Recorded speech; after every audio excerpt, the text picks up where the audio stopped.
you start rapping, and everyone, most kids who are into hip hop, they try to rap Yeah. at a certain point. Even me, I try to, my hand at rapping back in the day, and I realized I was whack and I gave it up. But at what point did you realize, something? I may be onto something here. Yeah, quite early on still. Like when we first started messing around with all the man them and that, like when rap first came out over here, lots of my friends, they used to rap in an American accent. And people weren't really feeling that. But when I started rapping, I was British, innit? My accent was my accent, so I standed out a lot more. Plus I was white and I've kind of probably got a lot more attention than the other because of what I was talking and because of my history was actually real. So because of all of those factors, people just took a liking to me more, which gave me you get what I'm saying? Which made me just know that I'm all right at this thing here, you know what I'm saying? Back then, were there, I guess you call them road rap, road Yeah. rappers, road rap, but I guess the equivalent in the U.S. is gangster rap. Yeah, cool. Same thing though. Yeah. Yeah. So, were there any other artists in the UK really doing gangster rap back then? Well, at the time that I started, Yeah. yeah, couple like PDC. PDC were one of the first to do it. Obviously, I think Gigs and that were doing their thing. North Star were doing their thing, and yeah, and other than that, Mashtown. But yeah, other than those kind of names, it weren't really popping like that. Back then, you genuinely had to be what you was rapping about for people to take you serious. You get what I'm saying? Like now, it's a little bit different, I think. Right. Well, out of the different rappers you mentioned, Gigs. I know we did a Yeah, big interview with Gigs when I yeah. was in the UK. The other rappers I'm not completely familiar with, but are any of them? Are they all black or are any of them white? Nah, yeah, they're all black. Okay, so you were the first white gangster rapper. Yeah, for sure. 100. Okay. And how are people reacting to it? Because when you listen to the lyrics, you sense the authenticity, but people will always kind of question you when you're white in hip hop. Yeah, but that's the thing though. When people do their homework on me and they do their research, that's what I'm saying. I came from the road. I was famous before I done rap. Like I was known on the roads before I done rap. Before I started rapping, I was already established as a road person. Do you get what I'm saying? So when Right. people hear me talking, they know that what I'm talking about is official. Okay. So the song "Are You Alone" did Yeah, that come before or after the whole Jay-Z thing? that was way before. Way before. So Yeah, you dropped that song on your own independently. yeah, Okay.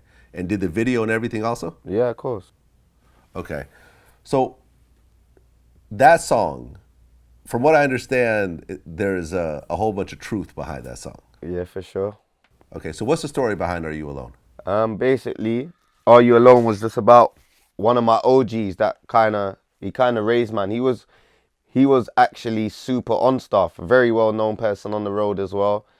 And like obviously we used to kick it with him hard. You get what I'm saying? And then obviously some shit went down and like he just told on the whole hood. Like he wrote a 4,000 page statement.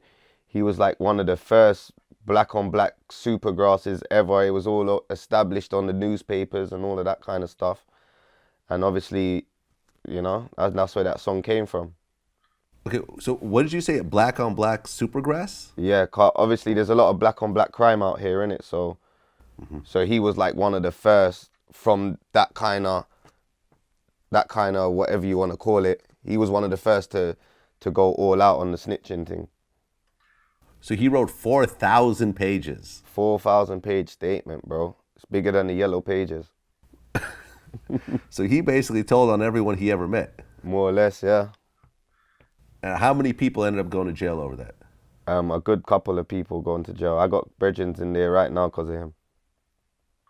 So 10, 20, 50? Nah, I wouldn't say that much, but he made a lot of people like, and in the end, it worked out to be that a lot of his evidence wasn't good because he was made out to be a liar in certain things, but he made a lot of people end up catching cases and going to court. Some people are in jail because of him. Some people beat their cases because of him. You know what I'm saying? So Okay. And for him doing that, he ended up walking away free? Nah, he had to. He would have ended up getting 18 years. We got his 18 down to a 4, Okay, so he did his 4 years. and he's on the road somewhere running around. A new identity. Okay, so I assume he didn't go back to the neighborhood. Of course not. Come on. Okay, so then you made a song about him. Yeah, I made the song like straight away. Like as soon as man realized that he was doing the mad thing, like I had to set that straight, like immediately. You get what I'm saying? Okay. Did you actually mention his name in the song? Nah, I don't mention his real name. Okay. So you came out with this song. Now, your first mixtape, Pure Coke, Volume 1, yeah. was that before or after?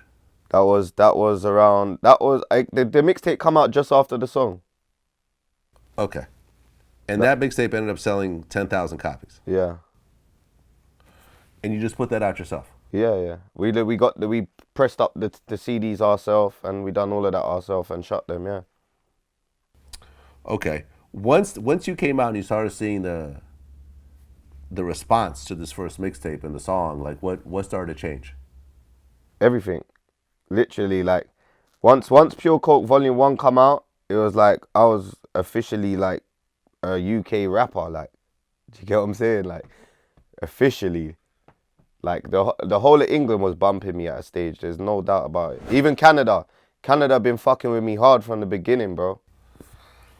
I mean, how did that feel to come out of the hood, to be so broke that you had to, you couldn't move out of this dangerous area, and suddenly everyone's checking your story? Yeah, it's mad. It's a wonderful feeling same time. Okay. It's always a wonderful feeling to be doing positive things. Absolutely. Now, the Fire in the Booth freestyle, did that happen after the mixtape or Yeah, what's that the happened. timeline? That happened just after the mixtape was out. So obviously, them times there, man wasn't playing on radio. No UK road rappers or none of that stuff existed on radio out here. None of it at all. Like, so obviously after Pure Coke 1 came out, like people were like UK rap was coming up. You get what I'm saying? And then that Fire in the Booth was actually my first time ever on radio, like on proper radio. Do you get what I'm saying? Okay. So at this point, did the money start coming in? Do you start getting paid shows and so forth? Nah, not really. Man weren't doing shows back then, and man weren't really getting paid like that, bro. It weren't really happening like that. Man was just established, but not really getting paid. So you're getting all this acclaim, and then you're going back to your old neighborhood. Of course, and still doing the same stuff that man's been doing, yeah. I'm just famous now. Yeah. Did that make it more difficult? Because I mean, I know personally that when you start doing better than the people around you, you start getting a certain level of hate that you just weren't prepared for. Nah, to be fair, bro, like I'm 30 in my hood, bro. I always have been. Like I got like man's official. Man never really had those problems. I got real dogs and real people that love man and will go to the ends of the earth for man. And it's always been like that, do you know what I'm saying? Yeah, I mean, your friends may be like this, but what about all the people that aren't as close to you? I don't know, man. I didn't really feel it then. Still, I was flying, bro. I weren't really pennying nothing else, innit? No, nothing really. Any situation that came to me got dealt with, so it was cool, bro.